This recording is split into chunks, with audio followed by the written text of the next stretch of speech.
अब बहुत से लोग ऐसा सोचते हैं कि संविधान की आवश्यकता हमें क्यों पड़ी। तो अगर संविधान ना होता तो संविधान के बिना किसी भी देश का शासन चलाना मुश्किल हो जाता, उसकी कल्पना ही हम नहीं कर सकते थे। संविधान से बहुत सारे उद्देश्य सिद्ध होते हैं। ये एक ऐसा दस्तावेज, ये एक ऐसा कानून है जो आदर्शों को सूत्रबद्ध करता है, यानी जो हमें सही राह पर और कानून के अंतर्गत रहकर कार्य करने की प्रेरणा देता है। अब संविधान के अंतर्गत हमारे देश की व्यवस्था कैसे चलेगी, देश की सरकार किस तरह चलेगी, यही सब इसमें बताया गया है।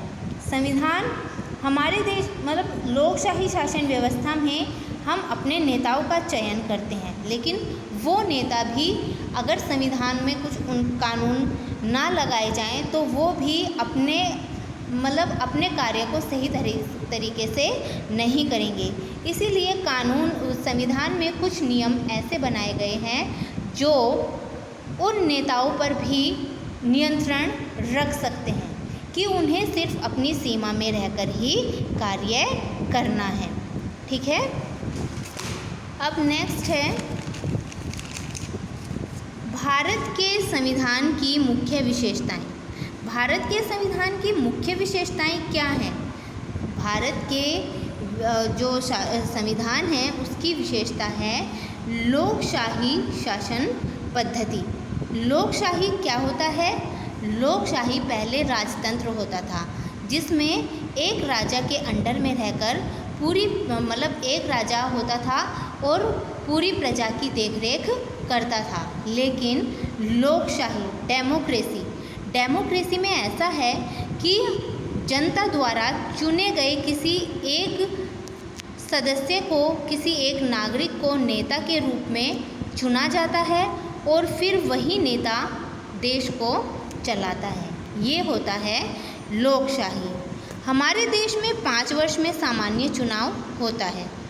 इसमें जो मतदान करते हैं वो 18 वर्ष से ऊपर वाले नागरिक करते हैं, यानी जो मेजर हो जाते हैं वो लोग अपना मतदान कर सकते हैं, यानी अपनी मर्जी से नेता, अपना प्रिय नेता यानी जो उन्हें पसंद हो, जो देश को सुचारू रूप से चला सके, उसको चुन सकने का अधिकार उनको होता है।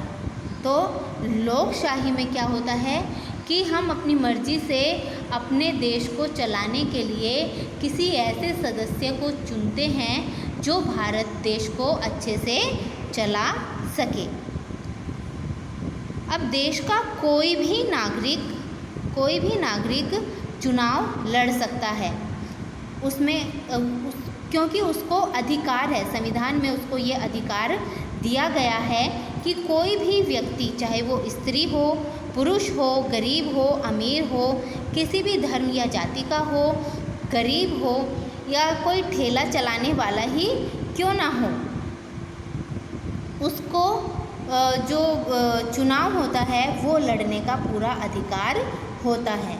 नागरिकों को अपने विचार, वाणी, अभिव्यक्ति, इच्छानुसार धर्म का पालन करने की स्वतंत्रता भी संविधान में दी गई है। ठीक है, भारत एक गैर सांप्रदायिक धर्मनिरपेक्ष गणतंत्र देश है। गैर सांप्रदायिक या धर्मनिरपेक्ष होता क्या है?